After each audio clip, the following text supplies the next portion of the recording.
All right, welcome to The Explainer. Today, we're going to tackle one of the most legendary, almost mythical, achievements in the history of sports. We're talking about a record-breaking performance that, well, it exists a lot more in stories than it does on film. Okay, so let's just jump right into the heart of it, right? The central paradox here. The single greatest performance in NBA history, a moment that every single basketball fan knows, is a ghost. I mean, literally. There's zero video evidence that it ever happened. No replays, no highlight reels, nothing. So how in the world do we know what really happened? That one question, right there, turns this from just a sports story into a real-deal historical mystery. So today, we're going to be the detectives. We're going to piece together all the clues, try to separate fact from fiction, and really wrap our heads around an event that, honestly, still feels completely impossible. All right, Section 1, A Different World, the NBA in 1962. Look, to even begin to understand how this could happen, we've got to jump in a time machine. Because the NBA back in 1962, it might as well have been on a different planet compared to the league we watch today. And this comparison right here really paints the picture, doesn't it? Back in 62, you had only 9 teams. The pace of the game was just breakneck, constant running, way more possessions, way more shots. And get this, there was no three-point line. The defenses were also way simpler, so all of that together, it basically created the perfect laboratory for a statistical explosion.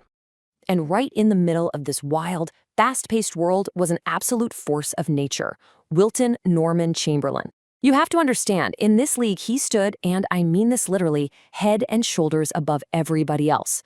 Wilt wasn't just another star player. No. He was a physical specimen, a phenomenon that the league had never, ever seen before, and frankly, hasn't seen since. Just look at that number, 50.4.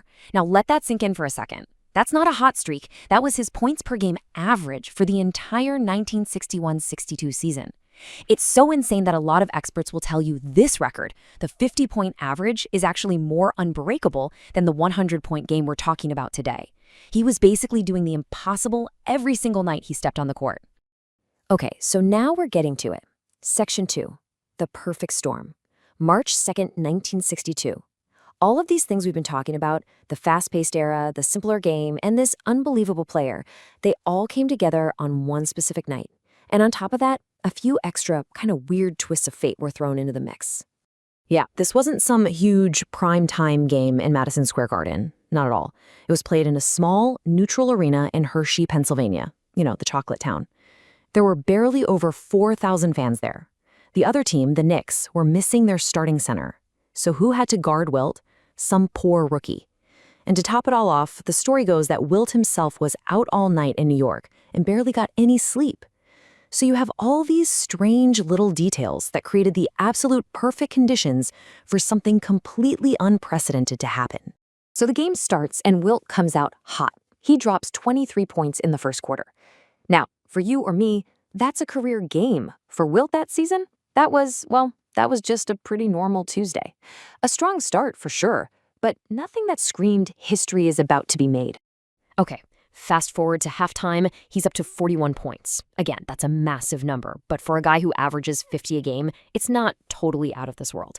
But the real clue, the thing that signaled something truly bizarre was going on, wasn't just the point total. It was how he was getting them.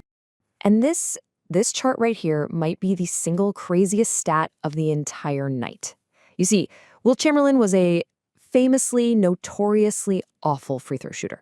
We're talking barely 50% for his career. But on this one night, he was automatic. He sank 28 out of 32 attempts. That's almost 88%. Let's be really clear. Without that completely out of character, once-in-a-lifetime performance from the free throw line, the 100-point game just doesn't happen. Period.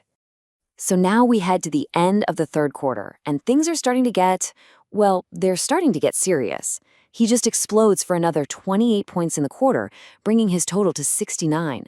And this is the moment when that small crowd, and even the arena's PA announcer, really caught on to what was happening. People started chanting for 100. The announcer began calling out his point total after every single basket. You could feel it in the air. History was within reach. The fourth quarter just turned into this wild, almost comical chase for the century mark. The Warriors had one play and one play only. Get the ball to Wilt. That's it. The Knicks, on the other hand, got so desperate they started fouling anybody on the Warriors except for Wilt, just to stop the clock and keep the ball out of his hands. It was chaos. But in the end, with his teammates just force-feeding him the ball, he finally got it and scored his 99th and 100th points with only 46 seconds left on the clock. So, that brings us all the way back to where we started. Section 3, the case file. We have this incredible story, right? But with not a single second of video, what proof do we actually have that any of this really went down? Well, the case file, the evidence for this ghost record, is basically built on 4 pillars. First, we have some audio fragments from the live radio broadcast. Second, we have newspaper reports from the AP and local reporters who were actually in the building. Third, we have the official box score, the handwritten sheet that meticulously tracked every single point. And finally, we have one absolutely iconic photograph. You put those 4 things together, and you get an undeniable record of what happened. And this is it. After all the stats, all the stories, all the mythology, it all comes down to this single powerful image. A tired, smiling Wilt Chamberlain in the locker room holding up a simple piece of paper with the number 100 written on it. This photo, this is the visual proof. It's the one frame that has come to define the entire legend. Okay, Section 4, Forever Unbreakable. We've established the how. We know the story. But that leads to the question that every modern basketball fan asks. Could this ever happen again? Is this record truly untouchable in the modern era? The closest anyone has even gotten a sniff of it in the modern era was the great Kobe Bryant back in 2006. He had that legendary 81-point game. And think about that. It was an absolutely mind-blowing performance, one of the best we've ever seen, and yet he was still 19 points short. That's an entire All-Stars stat line away from Wilt. It just shows you how massive that mountain really is. And when you actually lay it all out side by side, the reasons why this record is probably safe forever become crystal clear. The pace of play today is so much slower and more strategic.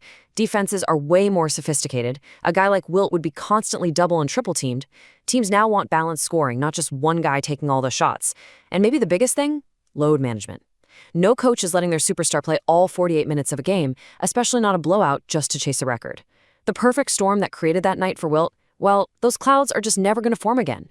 Which brings us to a really fascinating final thought, a question to leave you with. What's more powerful, an event you can see over and over again on replay, or a legend that you can only imagine? Maybe the fact that there's no video is exactly what makes this record so special, so powerful. Because we can't just pull it up on YouTube, we're forced to create it in our own minds. And in our imagination, the story can grow and become this larger-than-life, mythical event, maybe in a way that's even more powerful than any grainy old footage could ever be.